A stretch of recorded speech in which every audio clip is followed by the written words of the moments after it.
how to make healthy buildings in an era of mass migration. And again, we have to look back at what the ancients did.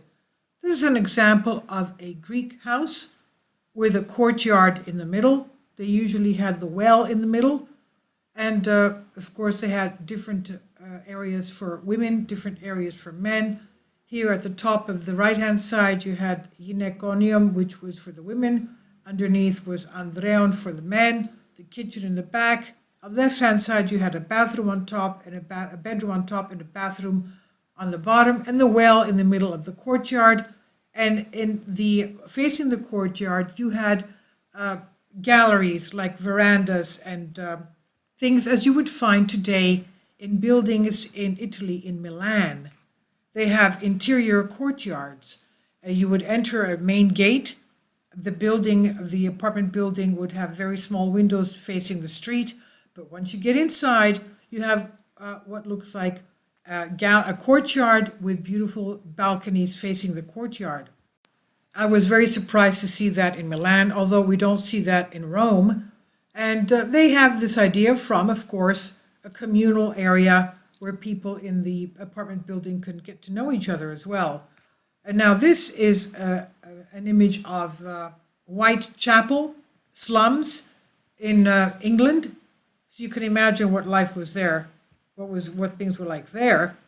This is from Laura Alvarez, architectural technologist, urban designer, Nottingham Trent University, on the conversation. And she gives us a few ideas of how to make buildings healthier. Kindly support my Patreon account since YouTube has again demonetized my YouTube channel. The daily posts are 5 videos daily, and they are totally different from what I have on my YouTube channel. Thank you so much for your support and that you find all my content so interesting. You'll find the Patreon account details in the description box below. Worldwide population growth, she says, and mass migrations are putting the infrastructure of many cities under strain, with city governments under pressure to provide more housing and workspaces. People can end up living and working in poorly designed or low-quality buildings. Since the beginning of human civilization, people have been striving to create a beneficial built environment. Take Neolithic buildings, for instance. They were purposefully orientated to catch the sun and allow for ventilation. Later, over 3,000 years ago in Crete, the ancient Minoans built underground sewage systems to avoid plagues, and they also had underground heating. They would heat the water and it would go under the floor, so they had warm floors and the heat would radiate into the rooms. They also had hot running water, of course. Now, so too did the Romans, who also used underfloor heating systems and aqueducts and provided baths throughout the empire to keep the population in good health. Now, despite these early successes, maintaining healthy conditions became much more difficult in times of rapid population growth. During the Industrial Revolution, for instance, many cities quickly became overpopulated. With growing industries, employers were under pressure to accommodate more workers, and decayed or unfit buildings were used to host increasing numbers of tenants. In the UK, living conditions reached such poor standards that the government passed a number of laws to improve public health. A similar sanitation project took place in Germany at around the same time. These strategies provided many cities with outstanding green infrastructure, such as parks and boulevards, which still bring many health benefits to those who can access them today. Sick building syndrome. In recent years, sick building syndrome has become a worry worldwide. Research has shown that headaches and respiratory problems among office workers were directly related to the use of air conditioning, poor ventilation, and other widely adopted technologies. Today, health professionals and designers have plenty of evidence to show that some buildings can harm people, both physically and psychologically. Yet ensuring buildings are healthy is a difficult task. In the UK, some features such as ventilation and heating have to meet certain standards, but other design features which are known to have a big impact on human welfare are still not regulated. For example, there's evidence that exposure to natural light and direct contact with nature have a positive effect on school exam results. Yet there's no legislation which says they must be a feature of learning environments. And while scientists are constantly experimenting to grow our knowledge of the impacts that buildings have on human health, laws and regulations tend to develop more slowly.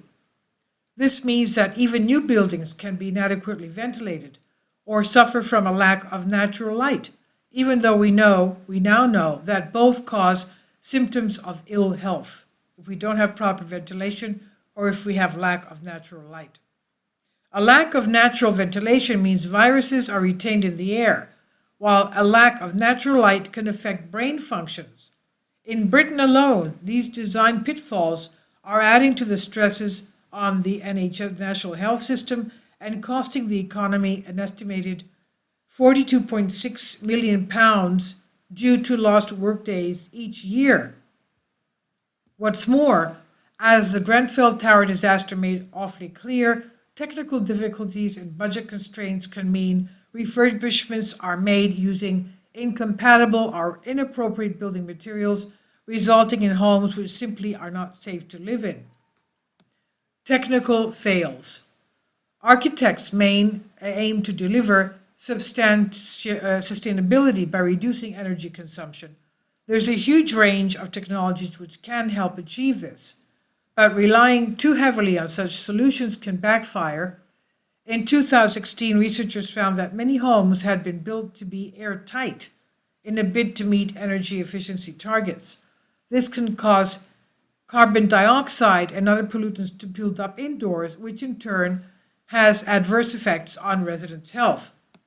Human factor, including how we navigate and socialize within the building environment and how our body responds to it, also have a big impact on the overall efficiency of buildings and the sustainable technology which go into them.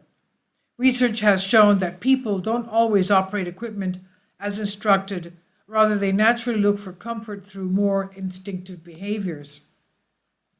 For example, when we feel a room is overheated, we tend to open windows to gain instant fresh air, rather than turning the thermostat down.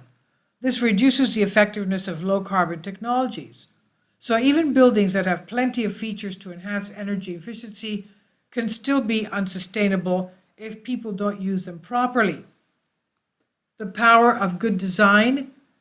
Design is still the most powerful tool in architecture the architect can use.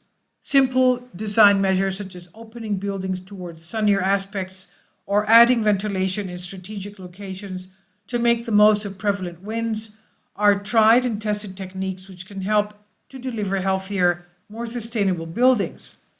Yet this approach comes with its own issues.